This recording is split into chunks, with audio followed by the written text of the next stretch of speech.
Case closed.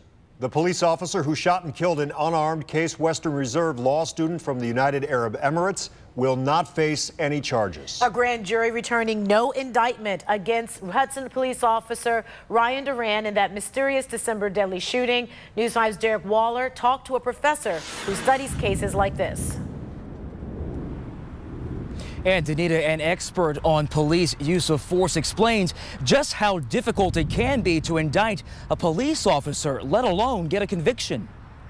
There's something wrong with this guy. He got out of the car. Okay. Running wildly. Witnesses saw 26-year-old Saif Al-Ameri speed through traffic on the turnpike and flip his Toyota last December before taking off, his hands flailing in the air. But that's where witness accounts end. Once on the scene, Officer Ryan Doran catches up to Al-Ameri. Doran can be seen on dash camera video chasing after him in the woods.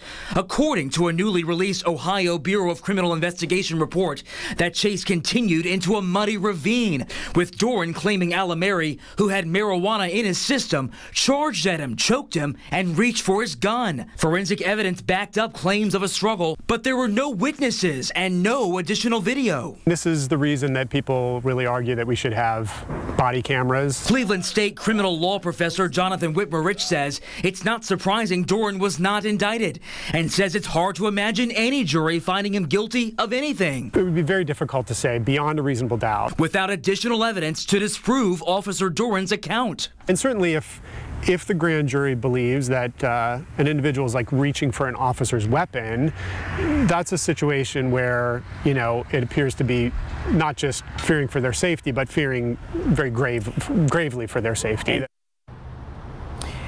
And the BCI took over this investigation from Hudson, and we may never know what was presented, what kind of evidence was presented in that grand jury room. It is a secret process, but I'm learning there is now an effort underway to try and change state law and unseal those records in cases like this where there's no indictment, in cases where there could be a compelling public interest to know more.